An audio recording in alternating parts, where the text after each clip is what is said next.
Hey, what's going on, guys? Welcome back to another episode of One of Each. I'm your host for this evening, John Shin, and of course, from wherever you guys are tuning in across the world, I hope you guys are well. As you guys can tell by now, season one is fully underway, and we're in full swing session, whatever the word is. Uh, by now, this should be episode four. At the time of this recording, we should have done the Andy Tate episode, the live episode, and yeah, this should be number four. But whatever the number is, we have plenty of good episodes locked and loaded, ready to go for you guys. I'm super excited to continue to release this episode until season one is over, when I feel like it's over. But hope you guys are enjoying them. I've received so much warm words of support, and it's not like I've not received support before, but this time it feels a little bit more special because it's been a very long time since I felt so. What's the word I'm looking for? Accomplished, maybe. Not to say that I've not felt accomplished doing football content or other forms of content, but talking about humanization, talking about what it means to be human, getting deep and existential at times with my interviewees, and just talking with people on a more deeper level, and being able to share that conversation with you guys. To me, there's nothing better for me at this moment in time. I feel so happy, and I feel proud of myself. I can't, it's hard for me to feel proud of myself. I'm just one of those guys, for some reason. I just can't seem to be satisfied with who I am as a person. But for once in a very long time, I feel proud of what I am creating, especially on YouTube. So for those of you that's been showing me all this love and kind words of support and all that good stuff, you guys don't even understand how much I appreciate you guys from the bottom of my heart. This channel's name is Good Vibes John, and of course my goal in life is to constantly spread good vibes and hashtag immaculate vibes. But through One of Each and through this series, we're able to kind of, dig deep and talk about what it means to be human through the good and the bad, the tough times and the good, the easy times. And I think that's fantastic. And speaking of tough times, this episode was a tough recording session. And not because of the guest that I interviewed, not at all. Rather, this episode was a tough recording session because of this introduction. Initially, I had planned to record an outdoor video of me doing or attempting football freestyling. Let me tell you, before anything else, I am, by any stretch of the imagination, am I qualified to be a football freestyler. I have zero tech. I might have a decent touch, but my dribbling, the juggling thing is absolutely horrible, and I am no way near being considered a decent footballer. I love and enjoy playing football as much as I love and enjoy talking about it and watching it, but I am so far from being a qualified footballer or or freestyler. And I thought for some reason I was just so over my head. I was like, you know what? The only appropriate introduction to this episode is going to be me doing, is it around the world? I think that's the name of the skill, where you're dribbling the ball and then you go into the ball, you do the little, get your leg over the ball and, do your thing. And I thought, I can't do it now, but I figured, if I really train and dedicate maybe like a couple of hours to it, I think I can get it.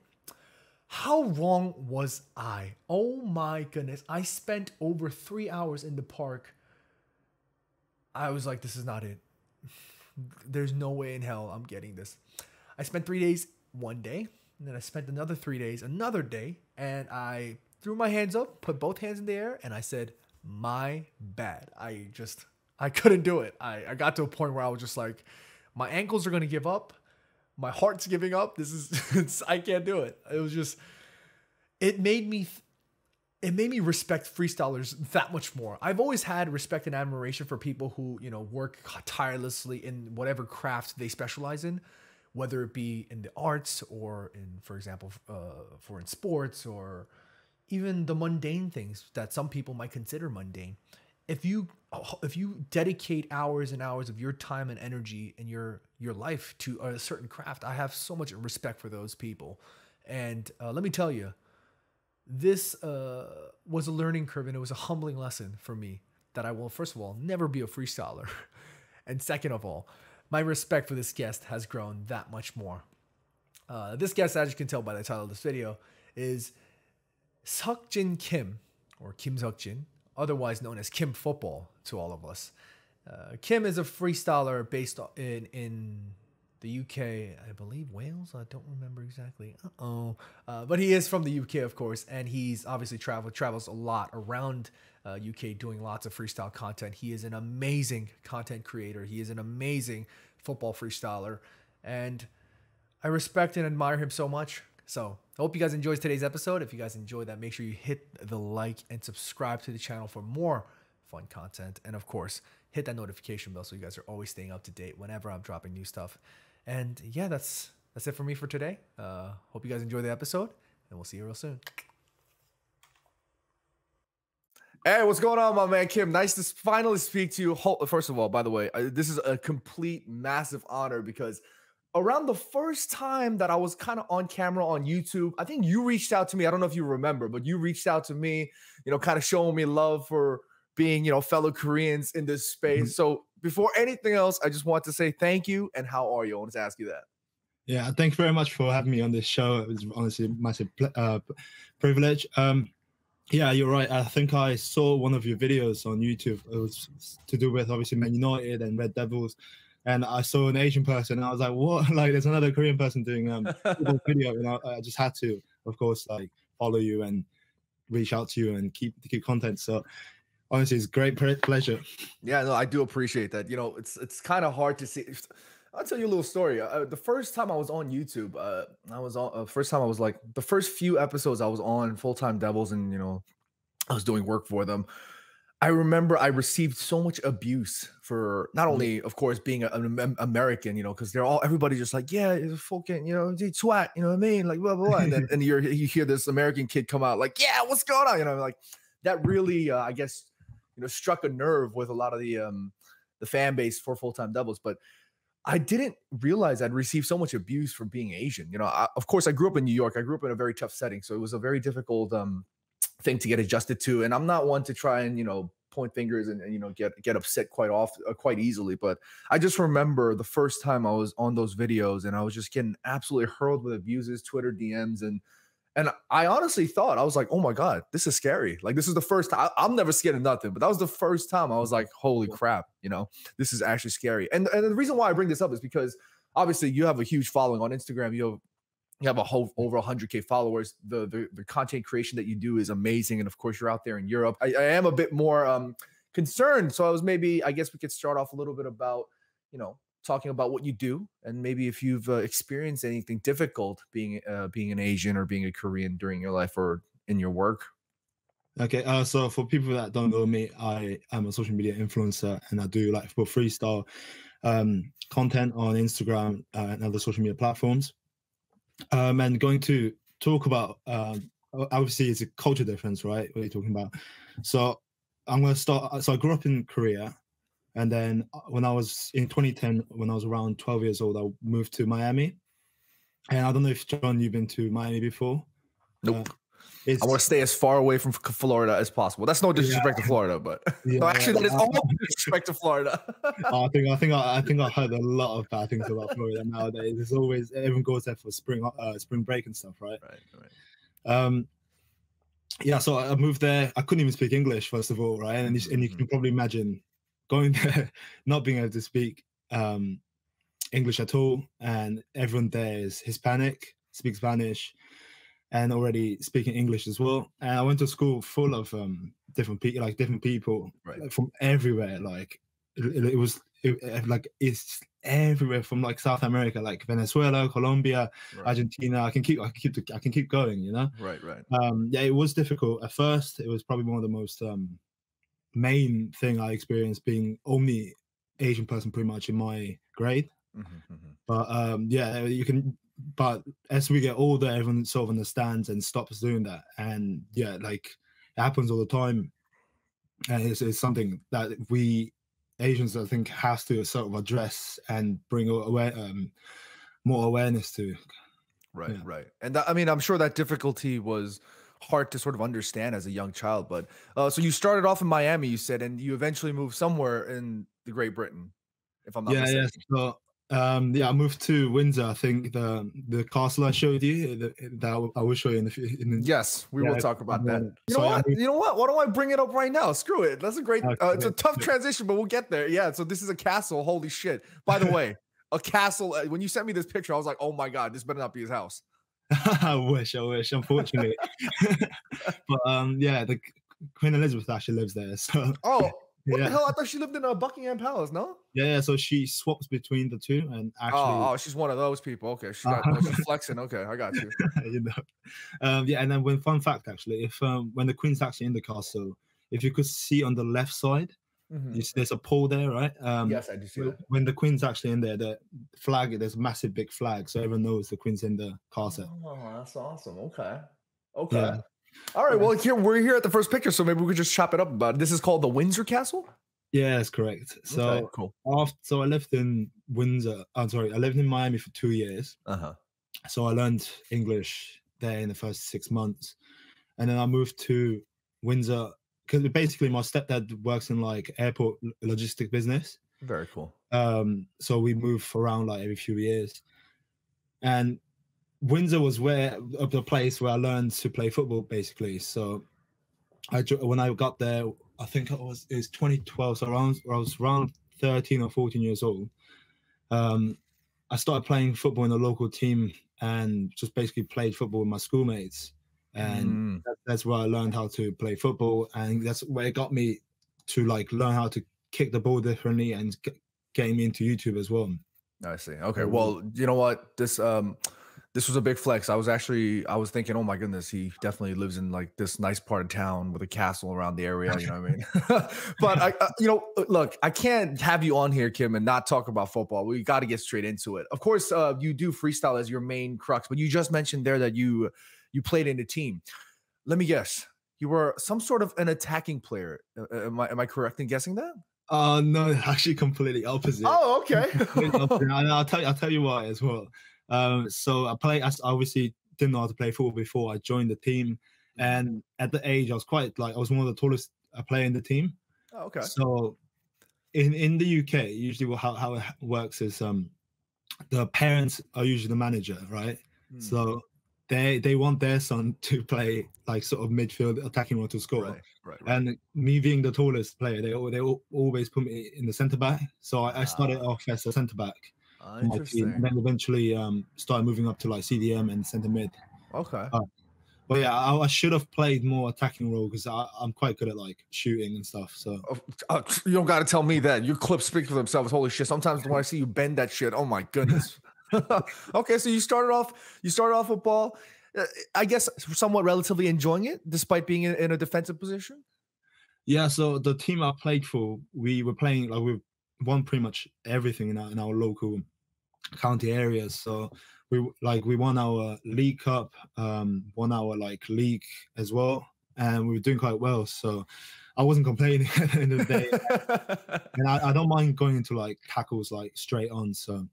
Okay. All right. I enjoyed playing centre back. Very cool. Okay. Well, I play center back because I used to weigh like over 300 pounds. So there was a different story there. Not because, you know what I mean? Like it's a different kind of meat here, but okay, that's great. All right. Well, I wanted to actually ask you a quick question about your freestyling itself. You mentioned that you kind of transitioned into the freestyling, but when did you realize that you thought like, okay, maybe I can actually make content doing this? Because not only are you decent at it, but you're very creative in the work that you do. Thank you.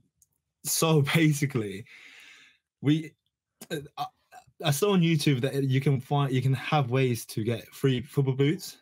Okay. And I was doing like football boot reviews and football boot tests and making videos. And I saw this YouTuber called Jolta making like amazing like creative videos. And I reach out to these companies, and basically the way it works is obviously you have to first of all get the views and make creative videos. And I didn't know any football skills at the time, and probably the only skill I can do was like around the world. But I found out there's a lot of different videos on YouTube, and you can learn like different skills, and that's how I got into freestyle, trying to make a creative video and make people more entertained watching the videos. So I learned freestyle to get free football boots. I see. Okay. Yeah, and then it worked out quite well. But I practiced quite a lot doing that, and it was probably one of the most fun stage like of learning and enjoying the process of becoming influencer, I guess. Oh, that's cool. So you started off thinking, all right, you know what? I'm sick of these paying 200 quid or something like that for these nice boots. I'm just gonna get free boots, and it eventually just kicked off there, huh? That's great. Yeah. Yeah. Like I showed it to my mom, like trying to persuade her, like, "Mama, like, can you buy me this?" Like, she's like, "No way." Like, I know the Korean parents, like, no way. Like, for shoes, especially like that, and she was expecting me to wear the same boots for probably like 3 years. So, do you remember the first boot that you ever wanted? Yes, it was the F50. It was on sale on Pro Direct. Okay. And I think I had to wait for like Christmas or something, and might have got them, but I can't. No, actually, I didn't get them. I got something else. It took me a while, very long too. I remember the first boot I started football very, very late. I started in college because all my life I played basketball, American football, and whatnot. And I just remember my college friends wanting to play. So I was like, you know what? I got to make a bit of money because there's no way in hell I'm asking my parents for these things. So I was like, you know what? I got to make money. I got to buy my own pair of boots. And I remember buying like some janky, like Nike Mercurials. It didn't even fit my foot. And it was just one of those things where like I put it on and like 10 seconds in, I was like, my feet were just going to get like absolutely obliterated. It had nothing to do with breaking in. It wasn't even leather. It was like, I swear it was like plastic water bottle quality. It was horrible. It was like $30, something like that. It was ridiculous, but I will never forget those boots because that was the first boot that I wore that I actually genuinely fell into love with the sport of football. But before we move on to the second picture, I kind of want to maybe ask you for your key moments, because in your Instagram, in your Instagram videos, all the content that you create, there's so many amazing things that you do. Of course, the football itself, the freestyling is great, but sometimes I see you in insane stadiums. I think I saw you recently in Anfield. I mean, like any like highlights in your content creating career, because some of these moments are absolutely magical from what I can see.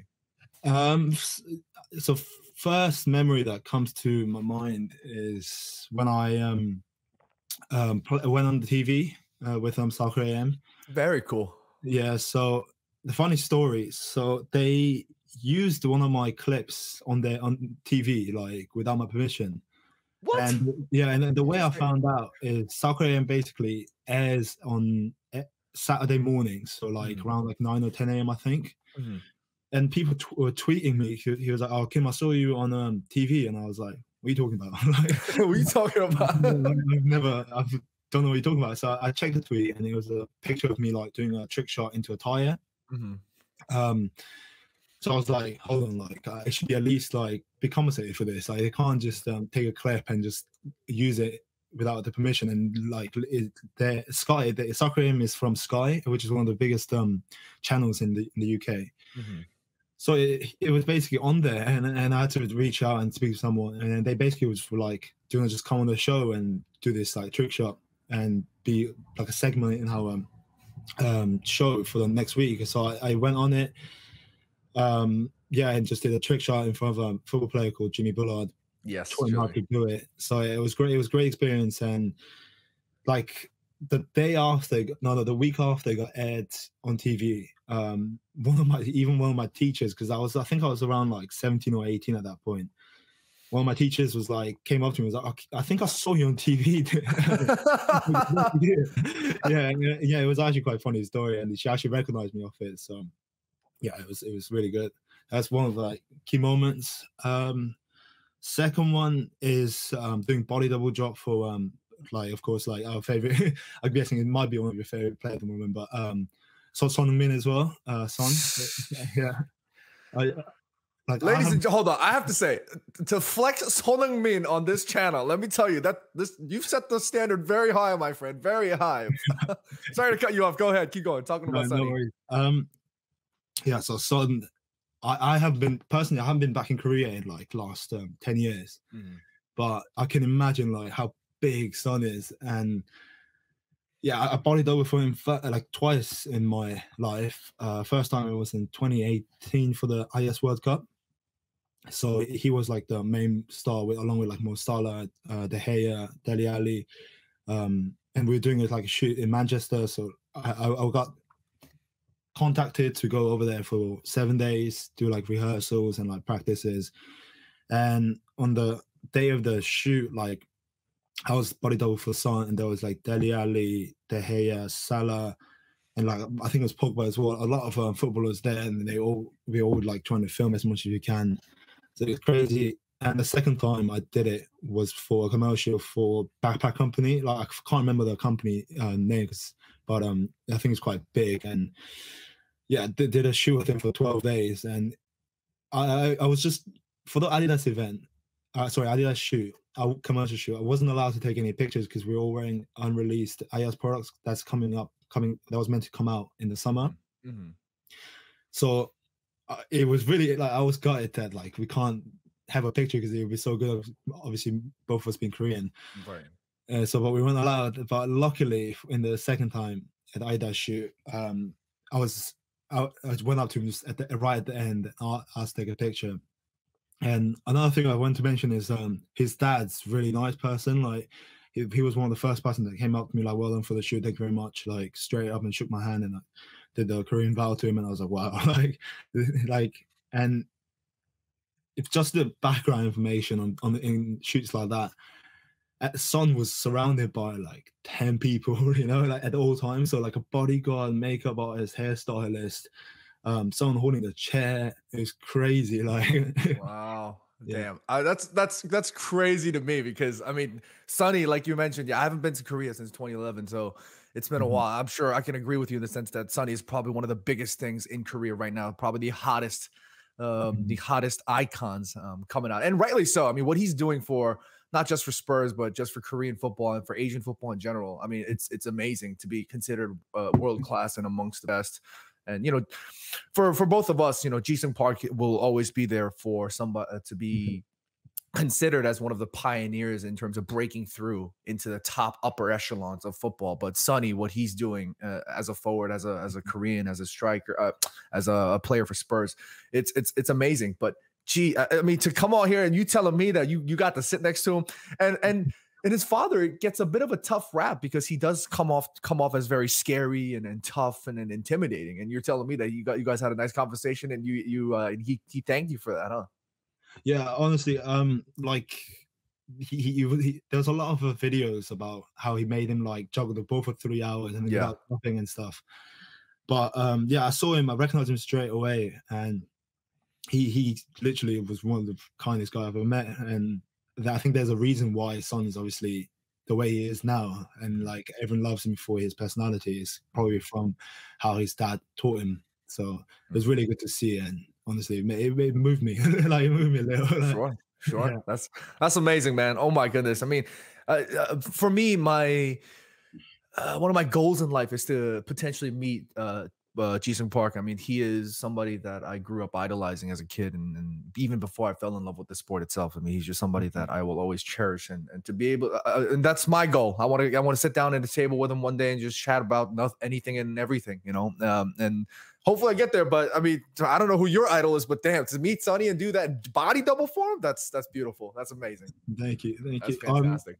To be honest, with Jisung Park as well, he was one of my idols. Because when I lived in Korea in 2010, he basically like inspired me to play football. And obviously playing for Man United, one of the biggest clubs in Europe at the time, and he won pretty much everything as well. He was good, like, and everyone knew him as well. And it's crazy how much has changed now to his son, but the real like OGs will probably know who Jisung Park is, and of course. I mean, that way, exactly. He'll always be forever remembered. This is an awesome start, by the way. We're gonna move right on to the second picture here because damn, that was the flex is amazing. I just remembered another quick memory. Oh yeah, let's do it. I love it with Jisung Park. So basically, my friend won a competition to play in Old Trafford one time. Okay. We were like doing a video reply on Twitter. I think it was one of the FIFA YouTubers doing like a promotion with a bet company, and he made a video like why would he love to play for United, Old Trafford, and I didn't apply because I was like, I don't want to just promote betting company. And then he ended up playing, and they didn't say no one was gonna be there, like legend. And it turns out he played with Jisung Park, and he sent me a picture like on Twitter with it, and I was like, oh my god, I should play, you know. Oh like, man, that would have been my life completed there. Like, oh man, okay. Damn, that's a missed opportunity. But hey, Kim, I'm telling you right now, with all the work that you're doing, I guarantee you, another time will come. I guarantee you. I hope so. Yeah. Okay, we're gonna move right on to the second picture here. All right, Kim. So obviously we have the meal portion here, and it is a beautiful, beautiful picture. I'm gonna just let you take the floor here because you obviously are smiling. I could kind of see a little bit of drool coming down your hair, so I'll let you take over. So this is one of my favorite Korean meals. It's called kimchi chicken for people that don't know. It's made of kimchi that's like fermented, like quite like you give them some time, right? It's not fresh. It's old. And not many foreign people really like it, but the older the better. Yeah, the older. Oh my god, the stew you can get it's one of the best thing. And yeah, I used to eat this food like all the time as a kid. My grandma used to cook it for me, and like my mom as well. And like, is it perfect? You can't really get that in the UK or in America. So I really missed it, and the fact that I don't really live with my parents anymore. I miss it. So this is a big chat. That's why I wanted to include it into the. Yeah, I mean, kimchi chicken for Koreans, this is an absolute, like an absolute staple when it comes to soups. I mean, just. You mentioned the fermented kimchi there. The older the better, and you know, because you can kind of throw whatever you like in there, but it's generally, like you mentioned, consists of kimchi based soup with, as you can see in the photo, there's tofu, there's a little bit of ground beef, or sometimes even pork, depending on what you want to throw in there. And that's the versatility, that's the beauty of kimchi chicken. But there's nothing that hits home quite like this. And for me, this when you sent me this picture, I was like, oh man. I don't live with my parents either, but sometimes I'm thinking, oh, maybe I should just call my mom, be like, hey mom, kimchi chicken. Oh my god, yeah, I wish. I love it. Like, I don't know what it is, but it's just everything there, and it's just the flavor is so nice, Like, do you prefer spicy food? Do you enjoy spicy food? Yeah, but I love spicy food. Right? I think I got it from my mom because she I have a funny story. So do you eat like Indian food much? Not often, but yes, I do indeed. Yeah, so my parents went to like an Indian restaurant one time, right? And my mom got the spiciest curry. Oh, that's dangerous. Right. And she had it, and she called the manager over, was like, listen, like, this isn't spicy, like, can you something more spicy? She said it wasn't spicy. Yeah, and the manager's face was like, what? Like, you're joking. And yeah, so they added more like chilies and stuff for her, but yeah, like she can handle the spice like no other person I've ever met. Like, wow. And yeah, from that I always eat spicy food, but it's making me hungry just staring at this picture. All right, cool. Well, this was a nice conversation. And look, this is amazing that we, you're obviously across the Atlantic Ocean, so you're out there in the British Isles and whatnot. But the fact that we're both able to sort of connect over a bowl of kimchi chicken is quite amazing, I think. Well, before you go to the next slide, what's your favorite food actually? Oh, okay, thank you. Damn. Look, I used to be, like I told you before we started shooting, I used to be like 300 pounds. I could eat anything and everything. So when it comes to favorite food, I have so many, but if there's one thing that I can sort of pick definitively that like I can eat anytime, any sitting, it has to be a bowl of, it's called 된장국. And the reason why it's called, it's basically, for those of you who don't know, it is a fermented soybean sort of into a soup. It's like, I don't want to say it's like our version of miso soup, but it's got a similar color. It's a bit more pungent. It's a bit more saltier. But the reason why I like that is because I grew up with it. It was just one of those things. I mean, I grew up with kimchi chicken too, but 된장국 is one of those things where it's like it was always next to me with a bowl of rice, 된장국, and my family.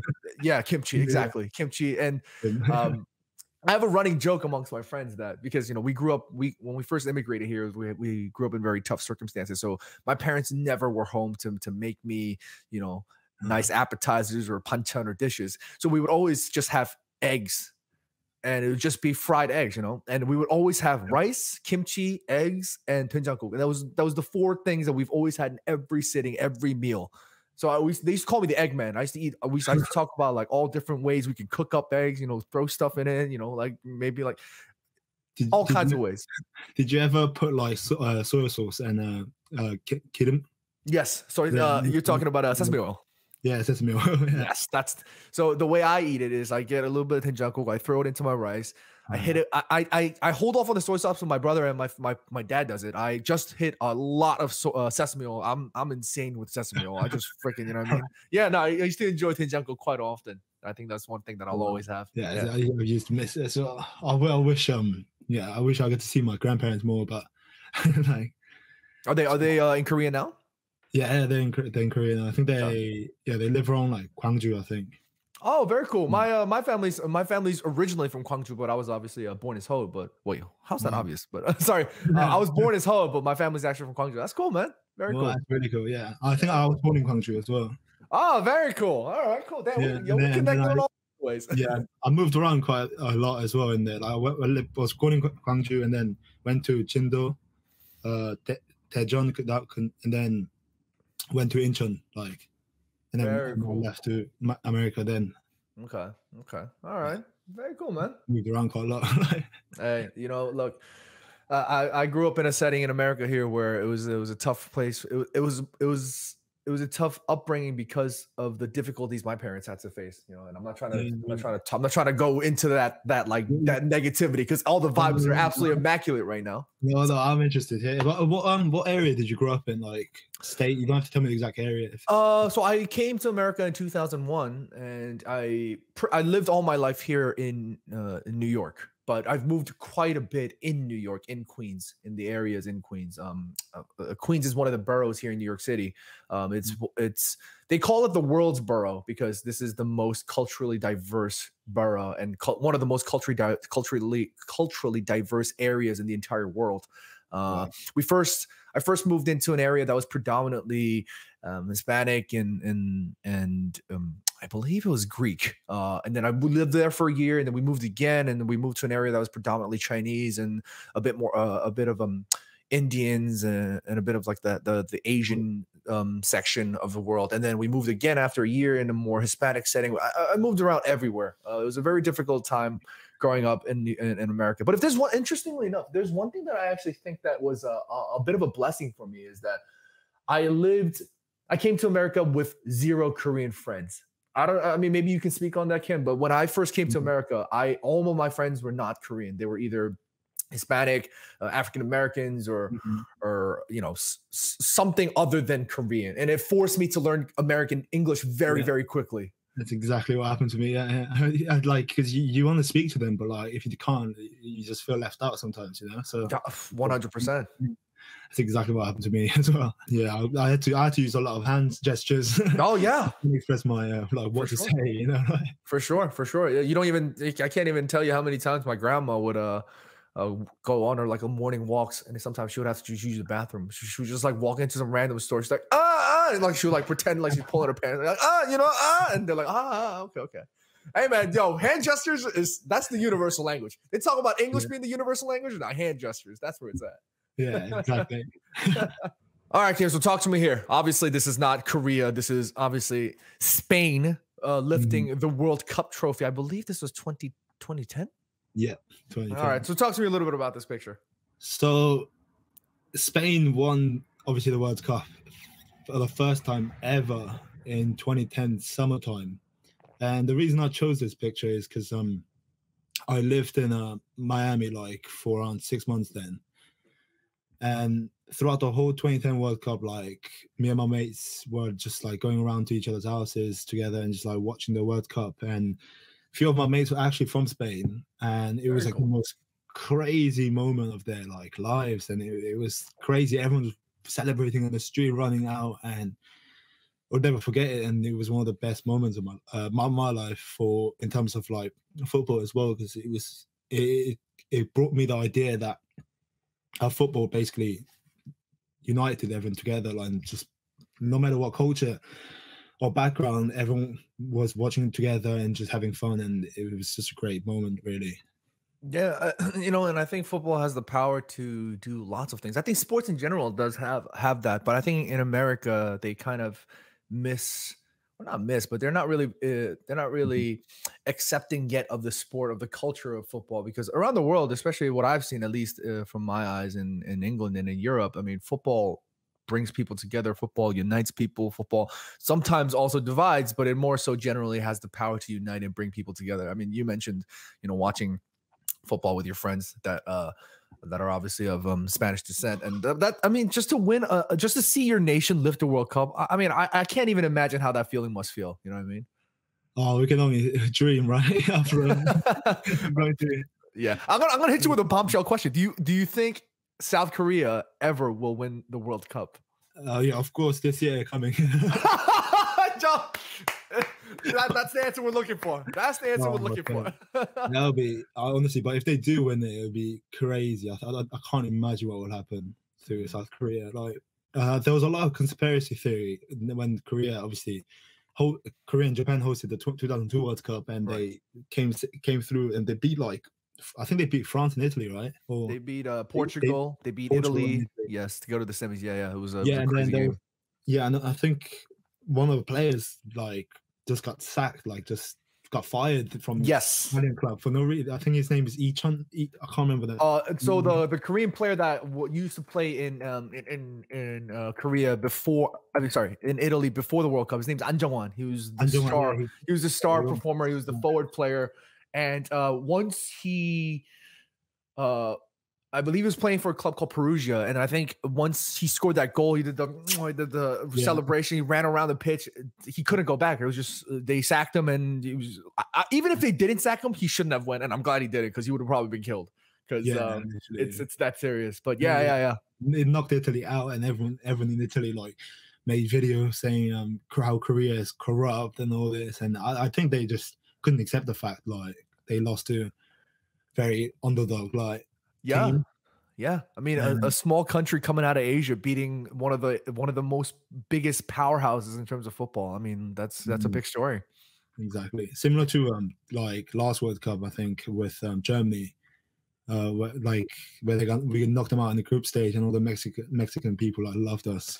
Yeah, let me tell you, here in New York City, like I told you, it's in Queens. It's the world's borough. You can hear it almost immediately. That day when Korea beat Germany, there were people driving on top of cars, just blasting music, and they have Mexican flags and they have Korean flags attached to their cars, and you're just like, God, they're like, oh yeah, they were freaking going crazy, and I thought that was hilarious. It was a bittersweet moment for us because obviously Korea were just not going to be able to advance to the next stage at that point. Yeah, it really didn't matter for us back at that point, but taking that victory, yeah. Just beating Germany like in that way, if it was a bit more, it was a bit of a redemption in that sense. Yeah, I think I put a bet on. Fun fact is, what my stepdad's actually German. Oh, okay. Yeah, he's German, and I put a bet on that game. That I remember clearly because the odds were, like, ridiculous for Korea to win. It was like 12-1. I put like £10 in. I won like £120. Hey, let's go. There you go. Yeah, and I was drinking to my dad. He was angry. My dad was getting so angry. Oh God! You don't want to rub it. You don't want to rub that kind of result on an old man's face. That's a tough pill to swallow. Yeah, exactly. But I think they probably win it this year. I think. Okay. Well, look, I had to do a whole World Cup prediction, and of course, I'm absolutely super biased. But I, as biased as I am, if there is going to be an opportunity for Korea to do well, I think it is this year. I think the next World Cup is going to be a bit too late for Sonny, and it's going to be a bit too late for Sonny and the rest of the guys to sort of gel. This might be the perfect opportunity if we're ever going to. And we're not sitting here saying we're going to win the whole damn thing. Maybe Kim is. I screamed it like crazy in another video. Of course, obviously with a bit of a jovial twist, but realistically speaking, if there's ever going to be a chance for Korea to do well, it's going to be this year. I think Sonny and the blend that they have, I think that team, if there's going to be a miracle story written, it's going to be this year. Fingers crossed, right? Fingers absolutely crossed. Yeah, for sure, my man. We've come to the end of the show. I really do appreciate you coming on. It was a fantastic conversation. Look, I'm going to be here I'm gonna continue to support your work because I've tried. Like, I'm not even talking about supporting, like liking the videos and stuff. I've actually tried creating freestyle content. Let me tell you, I can't even juggle the ball over 5 times. So I'm just gonna share the videos. I'm just gonna click like, and I'm gonna do all that stuff. But thank you very much, honestly. Yeah, but for the people who don't know who you are, where do you think they can come find you? You can find me on Instagram, YouTube, and TikTok. Just search Kim Football, KIM Football.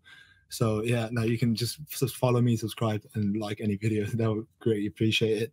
Okay, well, I'm gonna end the video by saying if you can send me a couple of boots, for free. Yeah. Nah, bro, I'm just playing. All right, thank you, Kim. Thank you so much, guys. If you guys are tuning in, you guys can find all of Kim's links in the description below. He's a fantastic content creator, but he's above everything. He's a wonderful human being. I've had the absolute pleasure to be able to sit here and talk to him. Hopefully, we'll link up in person sometime soon. That'd be great. But yeah, that's it for us. Thank you, guys. Thank you.